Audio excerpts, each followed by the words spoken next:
Amigos, ¿qué tal? ¿Cómo les va? Soy Luis Mauricio Novelo. Bienvenidos de nueva cuenta a mi canal El Hombre del Sureste. Hoy, en la búsqueda de mis archivos para aportar al tema de la reflexión de temas actuales y vigentes, encuentro esta conferencia que Fernando Sabater nos brindó en la ciudad de Oaxaca, en el extraordinario Teatro Macedonio Alcalá, en el año de 2014, en el marco de la inauguración de la Feria Internacional del Libro de Oaxaca. Aquí Sabater nos presentó su libro No te prives. Les recuerdo, fue hace 10 años. Su pensamiento sigue siendo vigente, y más ahora en la que el mundo se debate entre distintas ideas, no solamente el mundo, sino México también. La tesis fundamental de Sabater, ahí y actual, es que ser ciudadano es ser un político en activo. Los invito a que la veamos y la escuchemos. Muchas gracias. Queridas amigas, queridos amigos, bueno, primero, en primer lugar, agradecer esta posibilidad que me ofrece la FIL de Oaxaca de volver aquí, a esta bella ciudad, donde estuve hace tantos años y guardaba un recuerdo casi mágico, mítico en mi imaginación de la ciudad, y nunca lograba volver. Tenía siempre varias ocasiones que estaba a punto y nunca lograba volver. Bueno, me alegro mucho que sea con motivo de una feria del libro, con lo que he vuelto aquí a reunirme con Oaxaca y con ustedes. Bueno, yo vengo a presentar un libro, no les voy a dar una conferencia en el sentido un poco intimidatorio del término.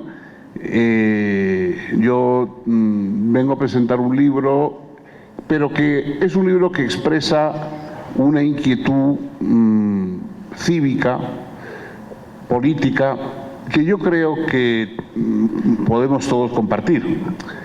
El libro se titula, con un modismo español, No te prives, y tiene como subtítulo Defensa de la ciudadanía.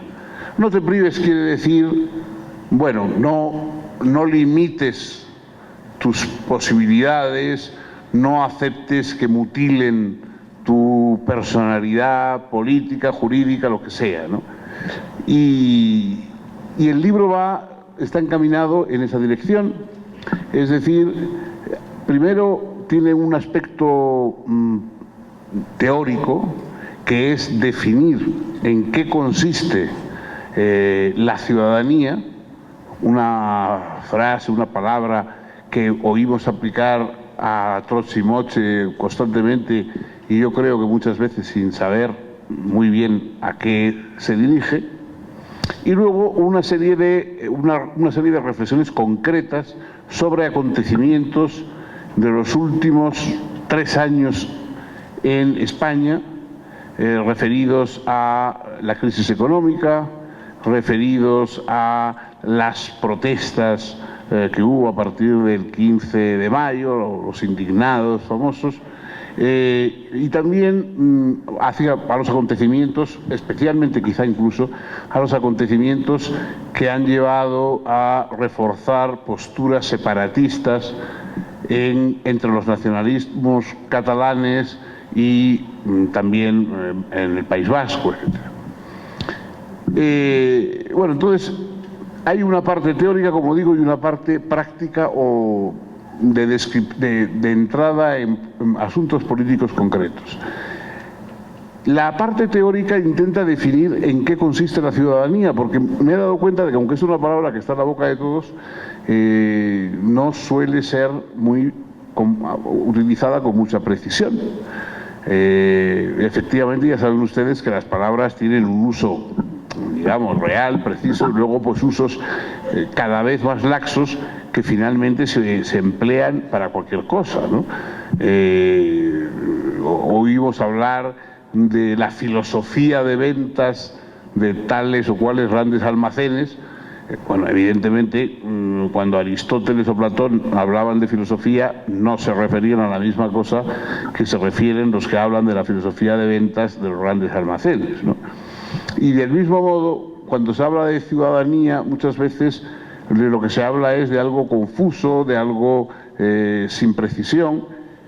En realidad, ser ciudadano es ser un político en activo de una sociedad democrática.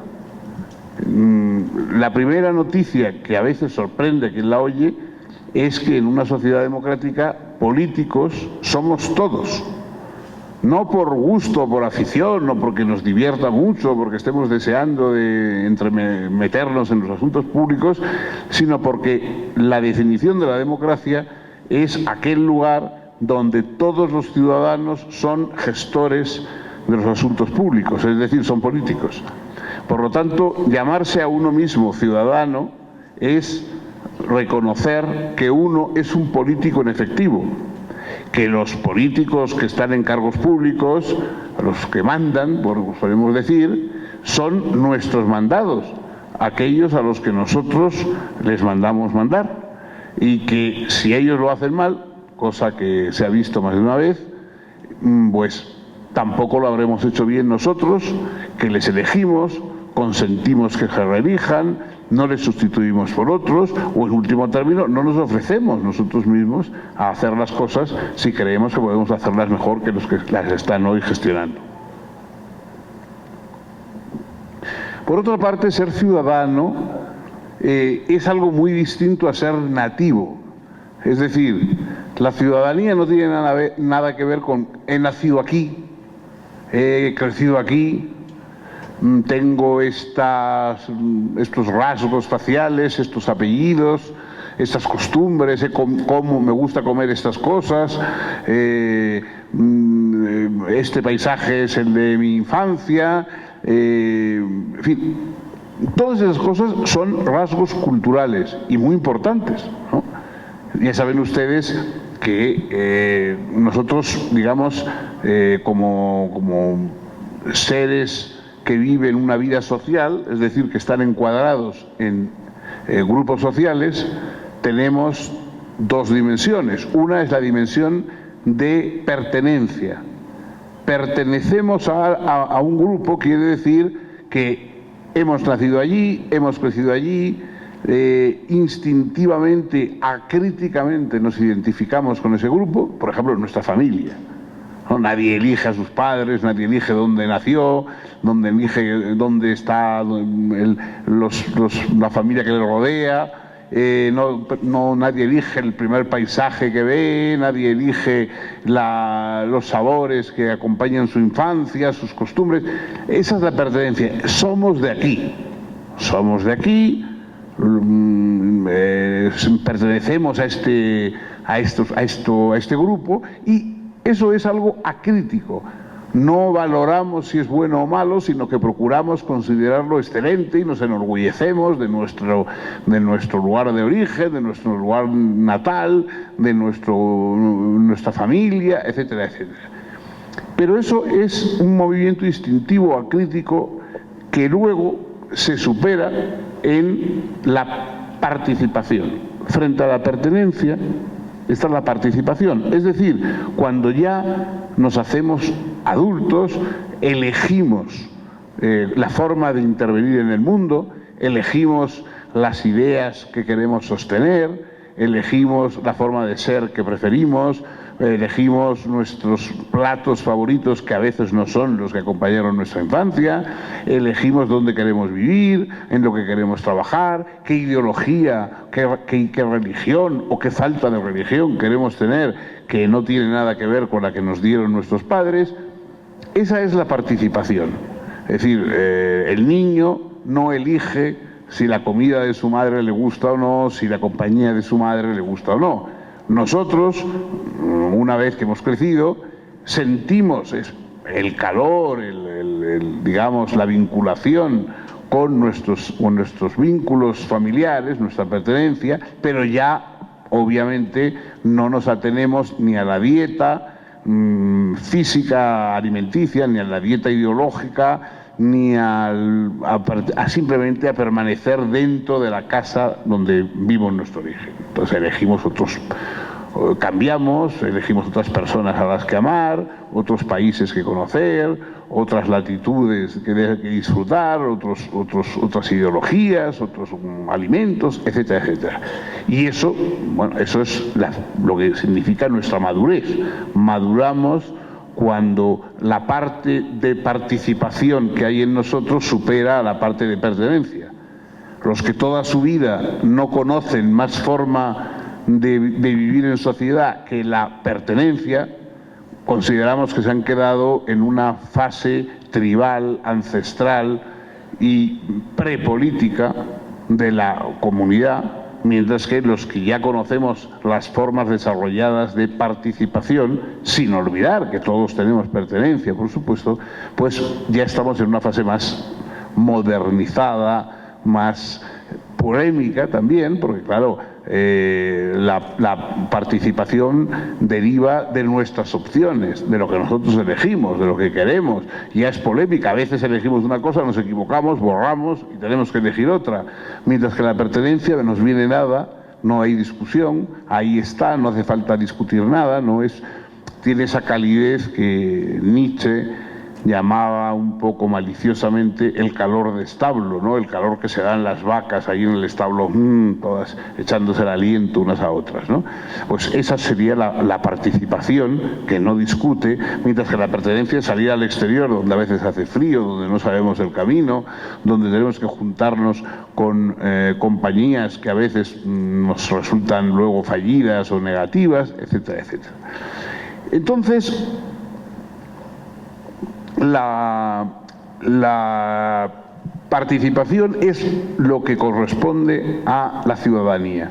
Ser ciudadano no es ser un nativo, no es ser alguien que se define exclusivamente porque ha nacido en un lugar, porque tiene unos apellidos, porque ha nacido en una familia, porque es muy de aquí, porque a su familia le conocemos de toda la vida, etcétera. Todo eso no tiene nada que ver con la política y con la configuración del ciudadano.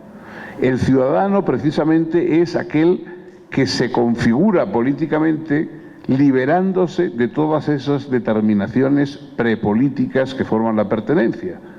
El ciudadano se configura simplemente por su aceptación, junto con los otros, de una ley constitucional común. La Constitución, aceptada racionalmente, es la patria del ciudadano.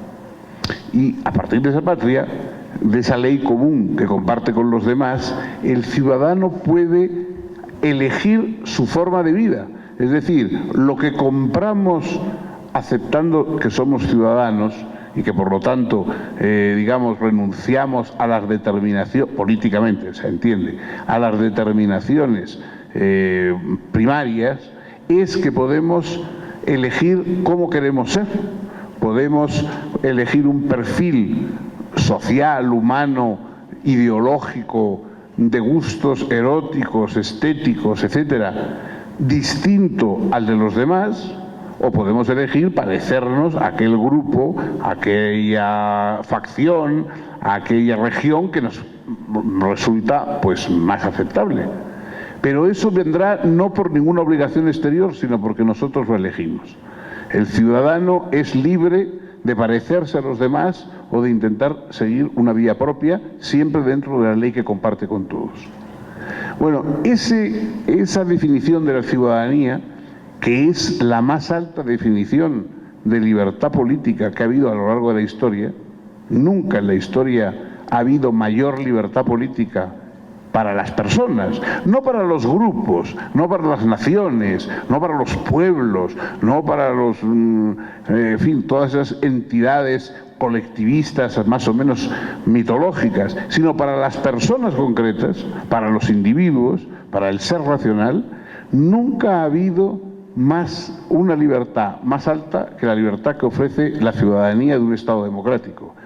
Y que solo la puede ofrecer esa ciudadanía solo la puede ofrecer un Estado democrático.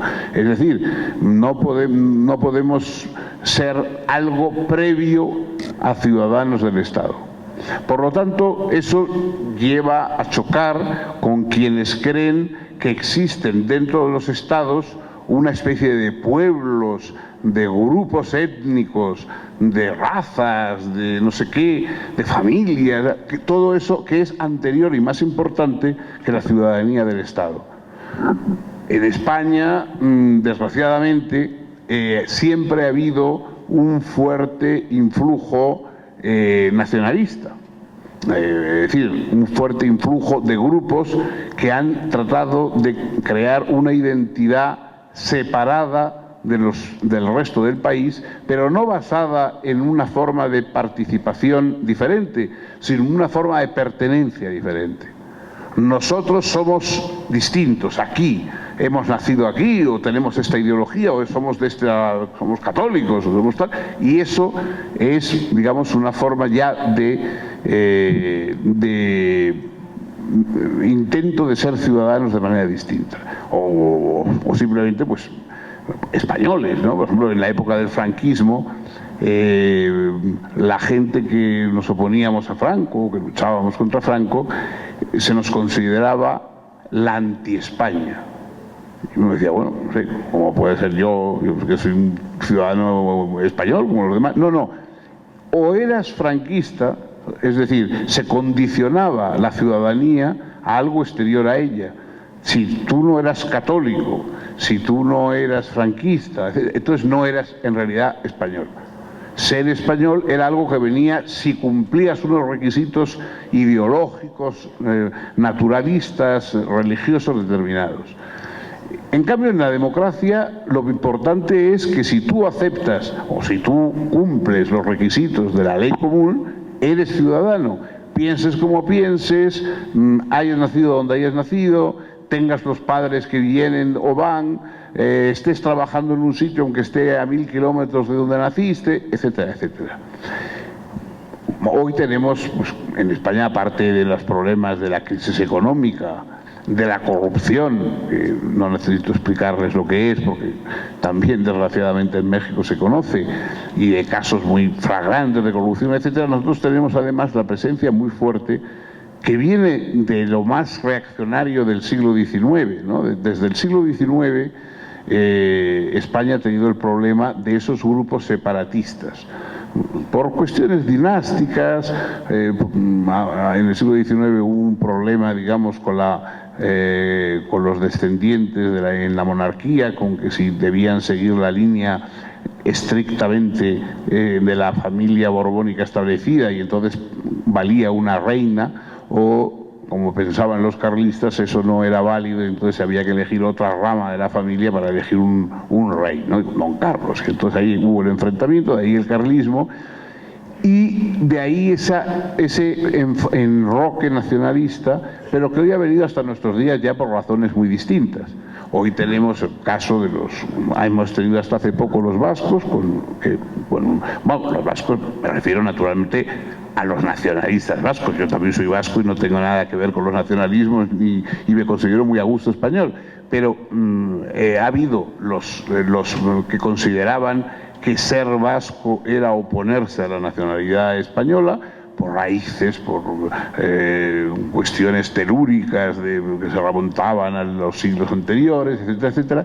Y también hoy pues pasa con los catalanes, ¿no? En buena medida porque, Cataluña como región, una de las autonomías españolas, pues ha sido una de las más corruptas y de las peor gestionadas que ha habido en estos últimos años, y entonces para tapar un poco ese malestar, pues se ha lanzado este tema del nacionalismo y de que hay que separarse y que la culpa la tiene España, o sea, es decir, el resto del mismo país al que pertenecen los catalanes, etc.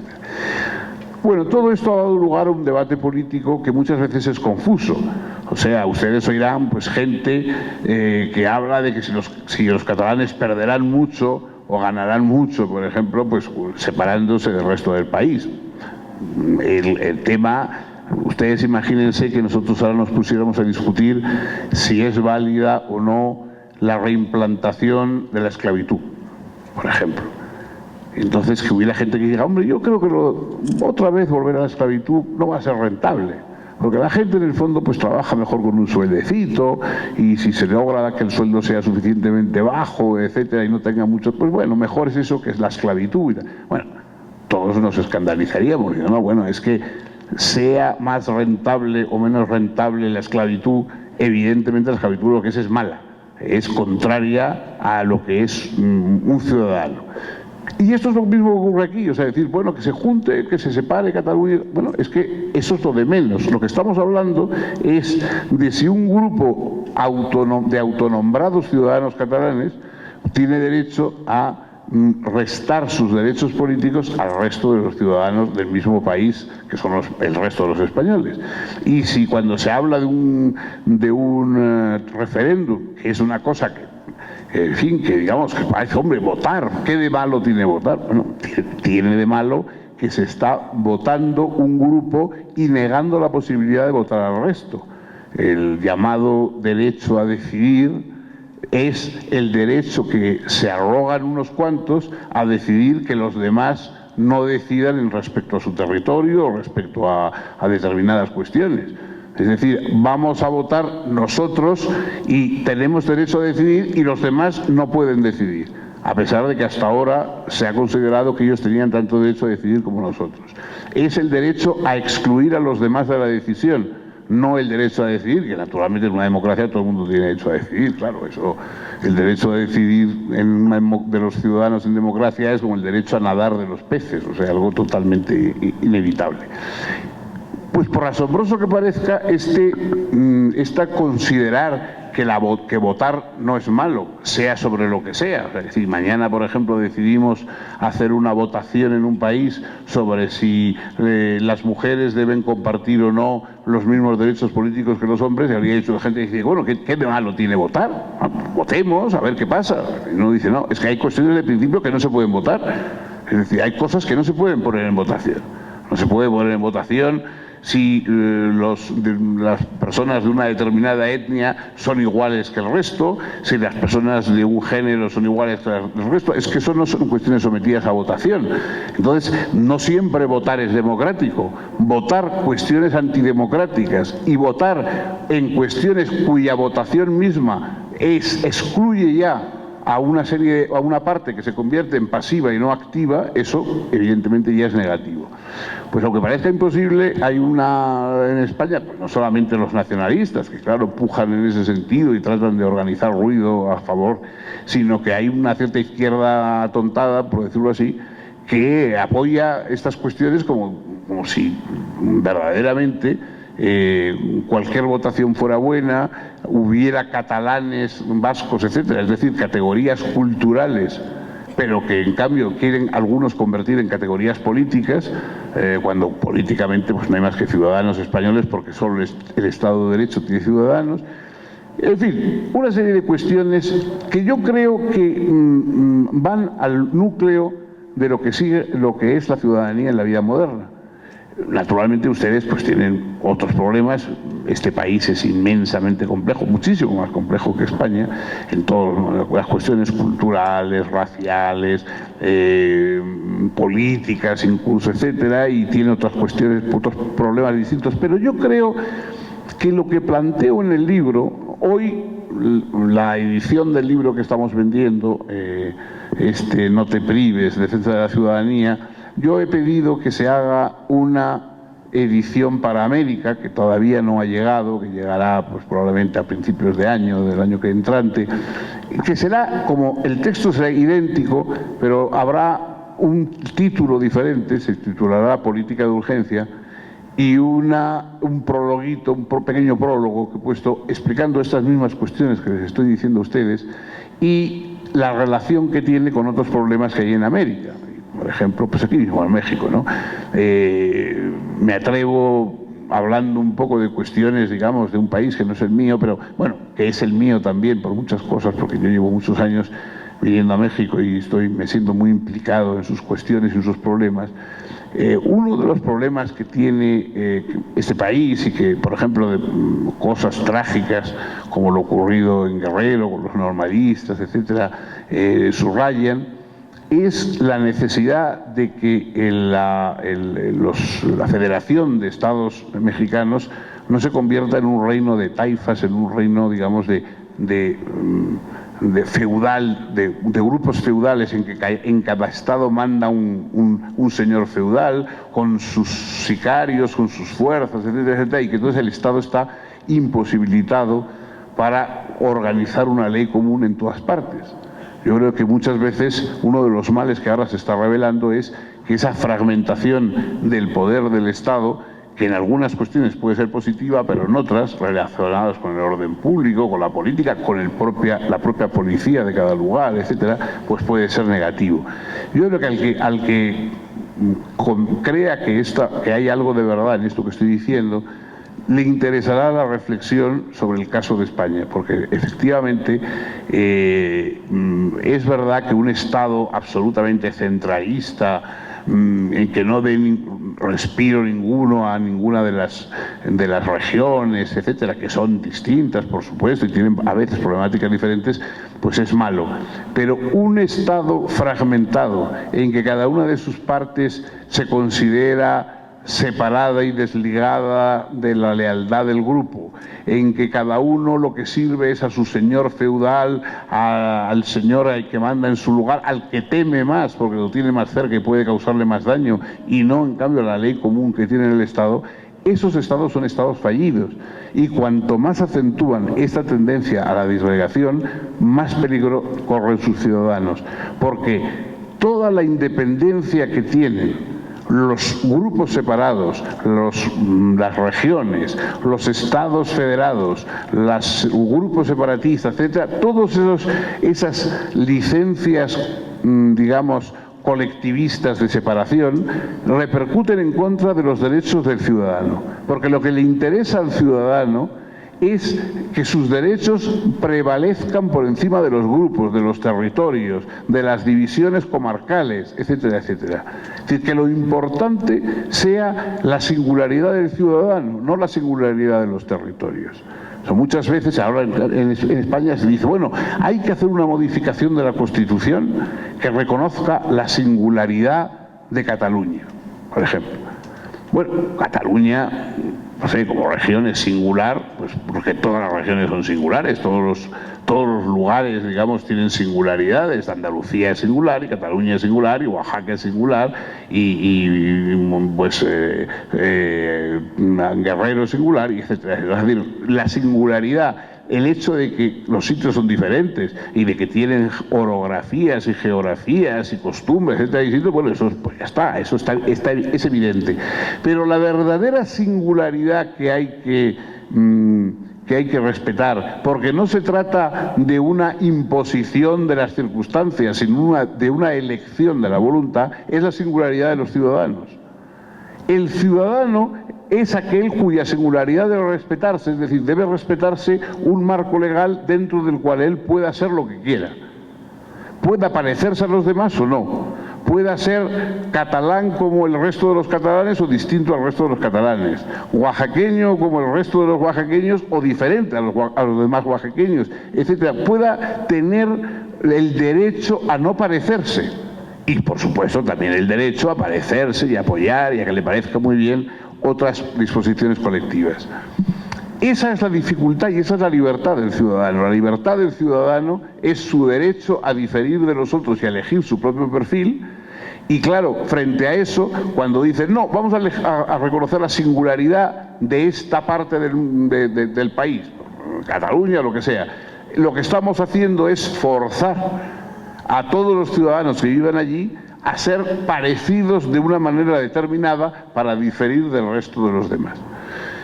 Lo que pasa es que las cosas que ocurren en España, históricamente, suelen ser algo así como el campo de pruebas de lo que va a ocurrir después en el resto de Europa. La guerra civil, por ejemplo, en España, fue una especie de ensayo general sanguinario de lo que luego ocurrió a escala de toda Europa. Hoy lo que está ocurriendo en España, esta lucha de nacionalismos, de separatismos, de que decidan, de que no decidan, es quizá el ensayo de lo que va a ocurrir como amenaza dentro del resto de Europa. Dentro de Europa está también pasando, y hoy, por ejemplo, pues los grupos más xenófobos y radicales que están obteniendo muy buenos resultados, han obtenido muy buenos resultados electorales en las últimas elecciones europeas y que están prevaleciendo, o sea, por ejemplo el UKIP en Gran Bretaña, ¿no?, cuyo lema es pues Europa nos roba, que se parece mucho al España nos roba de los catalanes, y otros casos semejantes en otros países, en Dinamarca, en Italia, en Francia, en la propia Francia, que es un poco, en fin, la escuela de ciudadanía para Europa, pero donde hoy tiene una predominancia el partido de Marine Le Pen, de un partido de extrema derecha y xenófobo y ultranacionalista. Entonces, verdaderamente, Europa es hoy la amenaza en Europa es la amenaza de la extensión de esta fragmentación y, por supuesto, por lo tanto, de la desigualdad. Porque, claro, el problema de nuestra época es cómo, por razones económicas, por razones de una crisis, digamos, del sistema que hasta ahora ha producido prosperidad en muchos lugares, pero produce, en cambio, mucho menos que prosperidad, sino miseria en otros, ese problema va creciendo hasta tal punto que cada vez la desigualdad va siendo mayor. Y claro, reforzar todo aquello que es diferencia o separación o ruptura de las unidades, todo eso lleva a hacer cada vez más difícil la defensa de la igualdad, porque los estados, no las nacionalidades, no los grupos separados, sino los estados son los que han precisamente buscado la igualdad entre los ciudadanos. Hoy solo se promete igualdad si uno se aviene a la tribu, al grupo. Aquí todos nos ayudamos, nos protegemos, pero eso es porque hemos perdido de vista el reconocimiento de las diferencias, de la singularidad personal, y obligamos a todos a que, si comparten unos mismos registros, digamos, colectivos, ahí hay una ayuda frente a la intemperie exterior de la desigualdad creciente, para afrontar la crisis, para afrontar la corrupción, para afrontar, no digamos, el crimen que prospera a veces en bandas, en grupos de señores feudales, de señores de la guerra que tratan de enfrentarse entre sí y que se enfrentan al resto de la colectividad. Para todo eso hace falta un Estado que tenga conciencia de lo que es la ciudadanía. Y la conciencia de la ciudadanía es, por supuesto, esta unidad de los ciudadanos, es decir, la integridad de ser ciudadano, que no está sometida a separaciones, ni si he nacido allí, ni si he nacido allá, y también los derechos, porque ser ciudadano es ser un político en activo y, por lo tanto, tener unas obligaciones y unos derechos activos, que no dependen de nada. No dependen de que uno así o asado tiene una ideología u otra, sino dependen de que uno es ciudadano. Los derechos de los ciudadanos dependen de su ciudadanía, su derecho a la educación, su derecho a la protección social, a la sanidad, etcétera. Todo eso depende de su ciudadanía y, por supuesto, su derecho a no ser secuestrado, a no ser desaparecer en cloacas, no se sabe si gangsteriles o estatales, etcétera, etcétera. Yo creo que, por lo tanto, y con esto acabo esta exposición, que el libro que les presento hoy puede presentar interés para las personas que se están ocupando de la política en este país, es decir, de los ciudadanos conscientes de serlo, de mexicanos, porque precisamente a veces en el espejo de otro país uno ve mejor o con más claridad los propios defectos o los propios problemas que tiene en su país. Y yo, pues, lo que quisiera es ofrecer un retrato de lo que ha ocurrido en los últimos años en España, que llevara o que lograra que en México, en la medida de lo posible, se evitaran caer en los mismos problemas, en las mismas falsas soluciones, etcétera, etcétera. Y eso es lo que les traigo aquí a la Feria de Oaxaca, con mucho agradecimiento porque ustedes me muestren su hospitalidad y su atención, y dentro de eso pues yo, si puedo ahora pues responder alguna de sus preguntas o lo que ustedes quieran, pues estaré encantado de hacerlo. Muchas gracias.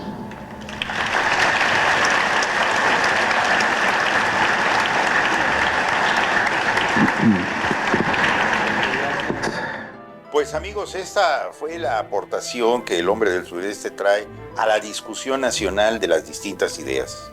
Los invito a que comenten, a que se integren en la reflexión de lo que estamos viviendo. Denle like a mi canal, suscríbanse, activen la campanita, compartan. Ayúdenme a compartir con ustedes este tipo de contenidos. Les agradezco mucho. Soy Luis Mauricio Novelo, el hombre del sureste.